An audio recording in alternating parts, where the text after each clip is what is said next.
लेकिन इतिहास तो आपकी भूल को माफ़ करने के लिए नहीं बैठा, आपकी भूल को भूल कह के इतिहास दोहराते रहेगा। और यहाँ जब जब आएगा, जब भी भगत सिंह को प्यार करने वाले इस देश में रहेंगे, तब तक गांधी को यहाँ पर केवल इस गलती के लिए गाली सुनना ही पड़ेगा।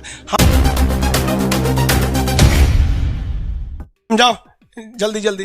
तो गांधी जी को समझाने के लिए 5 मार्च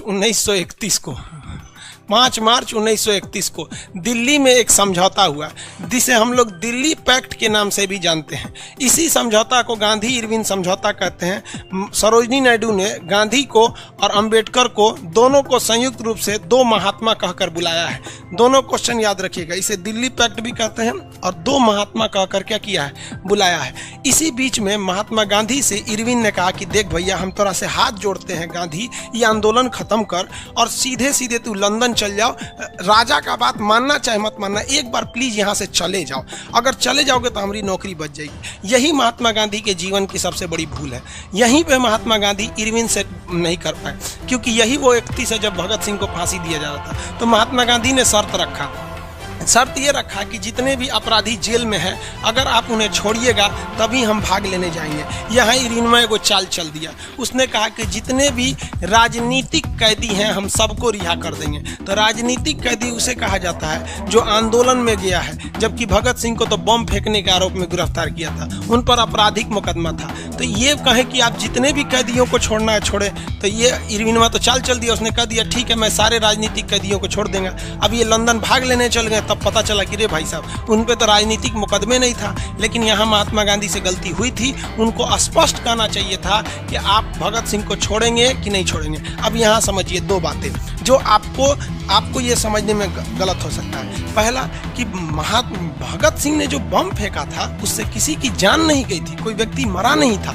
इसलिए महात्मा गांधी खुद वकील होकर ये कॉन्फिडेंस थे कि इनके ऊपर आपराधिक मुकदमा नहीं चलेगा। वो एक राजनीतिक रूप से विरोध कर रहे थे। लेकिन चूंकि हम लोग गुलाम थे तो भाड़ में गया गुलामी में नियम कानून, जो सरकार चाहेगी वही चाहेगी। तो महात्मा गांधी तो अपने हिसाब से सही कहे थे कि भैया जितने राजनीतिक अपराधी हैं, अगर आपके मन में एक सवाल आएगा कि महात्मा गांधी को तो कहना चाहिए जितने भी कैदी हैं सबको रिहा कीजिए, तो भाई उस समय भी रेप होते थे, तो उस समय भी मर्डर होते थे और सच में अपराधी थे, तो सबके सब छूट जाएंगे। तो महात्मा गांधी का भी तो प्रस्ताव एक तरह से सही था कि जितने राजनीतिक कैदी हैं जो देश की स्वतंत्रता की मांग करें उन्हें छोड़िए। लेकिन ये हरामी के बच्चे अंग्रेजों ने कानून में फेरबदल, मतलब उनका अपना कानून था, उन्होंने कहा कि नहीं, भगत सिंह राजनीतिक कैदी नहीं है, इनको भेज दिए सब कहाँ पर, लंदन में ही चल गए भाग लेने के लिए। लंदन में वहाँ जाके दूसरे बवाल हो गया।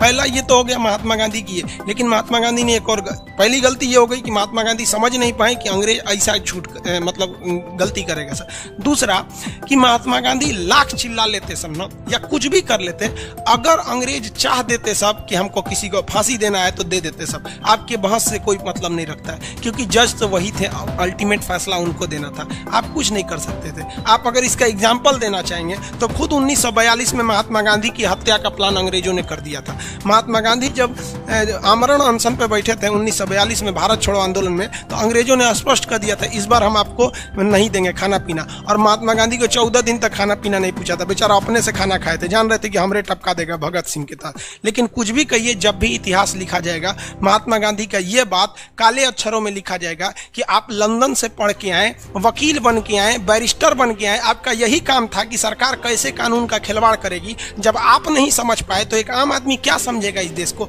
तो कहीं ना कहीं ये महात्मा गांधी की गलती थी।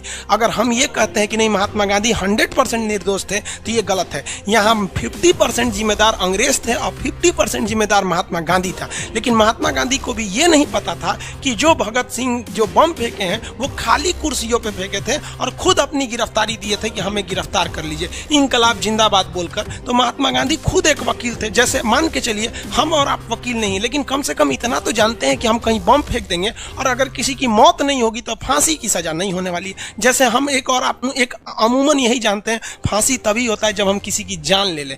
हम किसी को गोली मारे, अगर बच भी गया तब भी फांसी नहीं होगा हमको, क्योंकि फांसी के लिए एक बहुत बड़ा क्राइम होना चाहिए। तो गांधी जी को ये समझने में भूल हो गई कि भैया ये, लेकिन भूल हो गई किस काम के आप वकील थे यहाँ पर, लेकिन इतिहास तो आपकी भूल को माफ करने के लिए नहीं बैठा, आपकी भूल को भूल कह के इतिहास दोहराते रहेगा। और यहाँ जब जब आएगा, जब भी भगत सिंह को प्यार करने वाले इस देश में रहेंगे, तब तक गांधी को यहाँ पर केवल इस गलती के लिए गाली सुनना ही पड़ेगा। हम महात्मा गांधी के केवल ये देखिए, हम हो या दुनिया का कोई हो, महात्मा गांधी का यही एक गलती था जीवन का, बाकी कोई गलती नहीं था महात्मा गांधी का, ये बड़ी गलती। बाकी जीवन में इंसान है तो गलती करेगा ही करेगा। तो आप समझ में आ रहा है। तो यहाँ पर गांधी इरविन समझौता क्या था?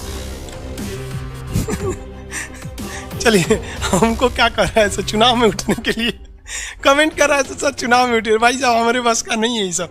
चुनाव में कौन उठ सकता है? जिसे झूठ बोलना आता है, जो अंधा भक्त हो कि हाँ यही सही है या यही खराब है। तो भैया हम किसी के 100%, आप कल देखते होंगे हम गांधी जी का बहुत समर्थन कर रहे थे, आज हम गांधी जी को क्या बोले कि आप ही की गलती है। तो हम भाई 100% ना हम किसी के समर्थक हैं ना विरोधी हैं। आप सच कहिएगा तो आप अगर हमारे हत्यारे भी हैं तो हम कहेंगे कि नहीं व्यक्ति सही था, और झूठ बोलेंगे तो आप हमारे खुद के पिताजी का न रहेंगे। हमारे पिताजी अगर झूठ बोलेंगे तो हम बोल देंगे कि झूठ बोल रहा है आदमी। तो हमसे ये सब नहीं हो